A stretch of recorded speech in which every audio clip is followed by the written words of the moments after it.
કહેવાનો મતલબ એટલો જ છે કે જો સુકાની પદ સોંપવામાં આવે તો કદરૂપીમાં કદરૂપી પત્ની પણ સુંદર લાગી શકે છે. કદરૂપીમાં કદરૂપી સ્ત્રી પણ સક્ષમ અને સુંદર લાગી શકે છે. અ woman wants to B in charge of her life. અને માટે તમને બધાને ખાસ આ વાર્તા કહેવાનું કારણ જ એ છે કે તમારી જિંદગીના નિર્ણયો જાતે કરતા શીખો. કોઈના પર નિર્ભર રહેવાની જરૂર નથી. તમારી જિંદગીમાં ઘણા બધા લોકો આવશે જે તમને સહાય કરી શકે, તમારી સાથે ચાલી શકે, પણ તમારો પથ જે છે, તમારો રસ્તો તો તમારે જાતે જ ચાલવો પડશે. તમારી પીડા, તમારી યાતના કોઈ ઓછી કરી શકશે, કોઈ ભોગવી નહીં શકે. એક બહુ સુંદર પત્ર મેં લખ્યો હતો મારી દીકરીને થોડા સમય પહેલાં. એ પત્ર મારે તમારી સાથે શેર કરવો છે.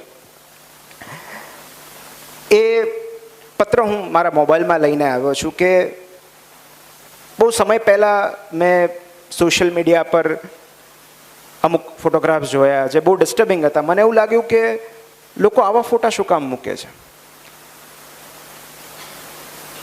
અને ત્યારે આ પત્ર મેં દીકરીને લખેલો. એ પત્રનું શીર્ષક છે મેલ એટેન્શન સર્વસ્વ નથી. એટલે કે પુરુષનું ધ્યાન ખેંચવું તમારા તરફ એ સર્વસ્વ નથી. પ્રિય દીકરી, આઇન્સ્ટાઈને કહેલું કે તમારું જીવન જો તમે ખુશીથી પસાર કરવા માંગતા હો તો એને વ્યક્તિ સાથે નહીં, લક્ષ્ય કે ઉદ્દેશ્ય સાથે જોડી રાખજો. હવે આ જ વાક્યને મારે થોડું વિસ્તૃત કરવું છે, સમજાવવું છે કે જો તમે જીવનમાં, આ દરેક માટે છે, માત્ર દીકરી માટે નથી, દરેક વ્યક્તિ માટે, જો તમે જીવનમાં સુખી થવા માંગતા હો તો તમારું લક્ષ્ય, તમારું સપનું કોઈ વ્યક્તિ નહીં, પ્રવૃત્તિ હોવી જોઈએ. આ વાક્ય તમારે દરેક દીકરીએ એક નોટબુકમાં લખી રાખવું જોઈએ. મારું નથી, આઇન્સ્ટાઈને કહેલું એની દીકરીને. કારણ કે વ્યક્તિઓ, તમારી ગમતી વ્યક્તિઓ, તમારો ગમતો પ્રેમ, તમારો ગમતો પુરુષ, કોઈ પણ તમારી ગમતી સખી, બહેનપણી તમને દગો દેશે, તમારી ગમતી પ્રવૃત્તિ તમને ક્યારે દગો નહીં આપે.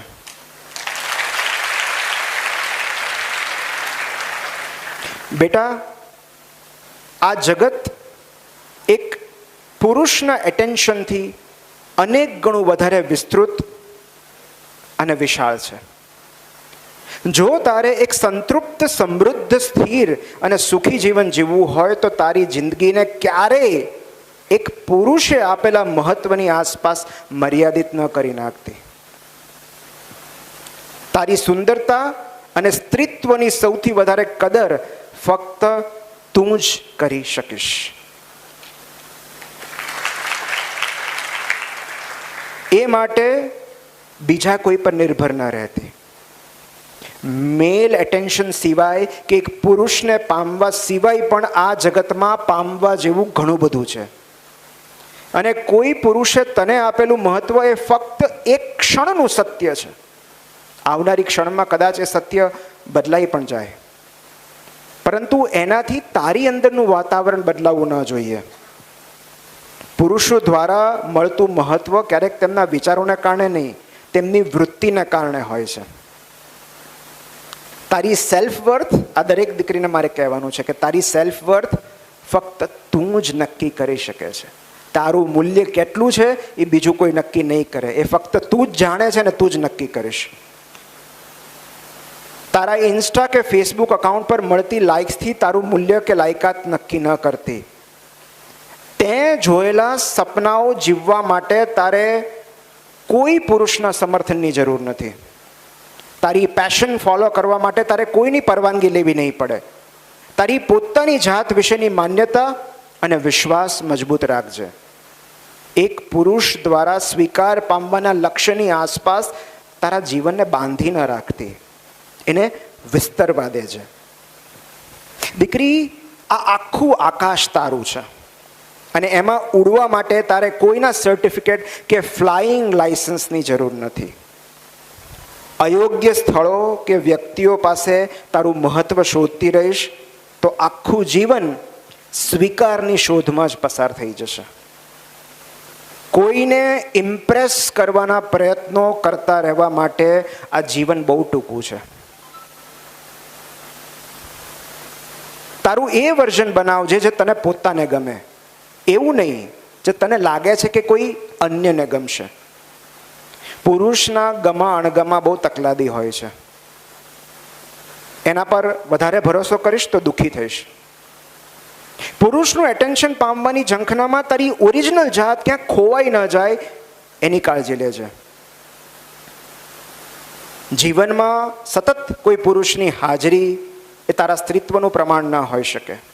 તારો સમય પાર્લરમાં ઇન્વેસ્ટ કરવાને બદલે પુસ્તકોમાં કરજે. પાર્લરની ચમક બહુ જલ્દી ઝાંખી પડી જશે, પુસ્તકોની આજીવન રહેશે. ટોલ્સ્ટોયે કહેલું કે એક યુવાન પુરુષની સૌથી મોટી જરૂરિયાત એક બુદ્ધિશાળી સ્ત્રીની કંપની હોય છે. જાતનો ઉદ્ધાર કરતી રહેજે, દુનિયાની સફરે નીકળી પડજે. કાનમાં ગમતું મ્યુઝિક અને હાથમાં ગમતું પુસ્તક હશે તો આ જીવન ક્યારેય કંટાળાજનક નહીં લાગે. અંતમાં લેડી ગાગાના શબ્દો યાદ રાખજે. કેટલીક સ્ત્રીઓ પુરુષો કુટુંબ કે ઘરને ચેઝ કરતી હોય છે, કેટલીક પોતાના સપનાને. કઈ દિશામાં જવું એની દ્વિધા હોય તો હું એટલું જ કહીશ કે કોઈ સવારે ઉઠીને તારા સપનાઓ ક્યારેય તમને એવું નથી કહેવાના કે આઈ ડોન્ટ લવ યુ એની મોર.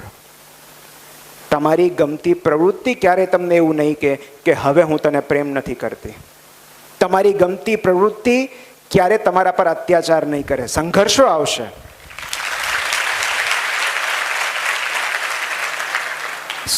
આવશે, તકલીફો આવશે, મુશ્કેલી આવશે, પણ અત્યાચાર નહીં કરે.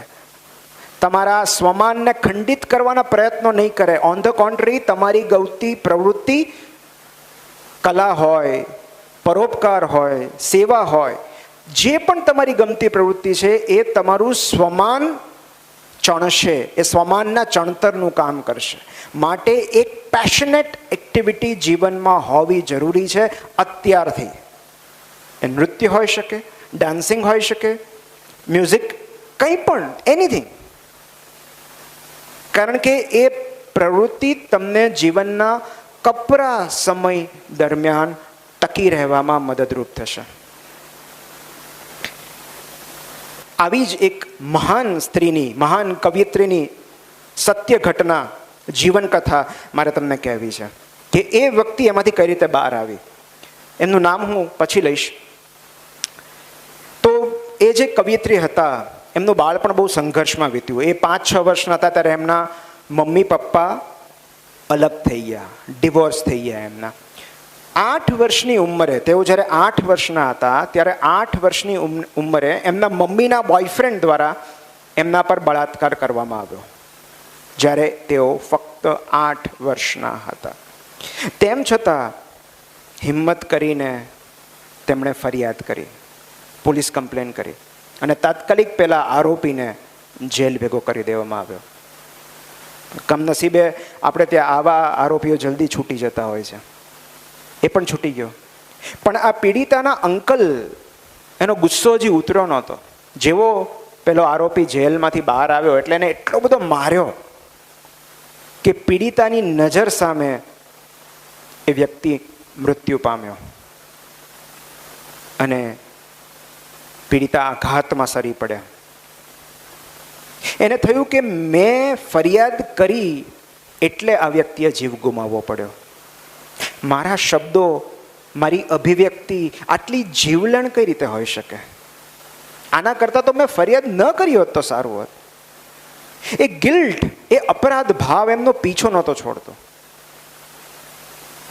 એને લાગ્યું કે આ માણસ મૃત્યુ પામ્યો છે મારી એક ફરિયાદના કારણે. એના કરતાં મેં સહન કરી લીધું હોત, ન બોલી હોત તો. અને તેઓ એક એવી બીમારીનો શિકાર બન્યા જેને મ્યુટિઝમ કહેવાય છે, જેને આપણે ગુજરાતીમાં મૂંગું કહીએ છીએ. એમની અવાજ, અભિવ્યક્તિ, ભાષા બધું જ ખોવાઈ ગયું. તેઓ સંપૂર્ણ મૂંગા બની ગયા અને 5 વર્ષ સુધી તેમના મુખેથી એક પણ શબ્દ ન નીકળ્યો.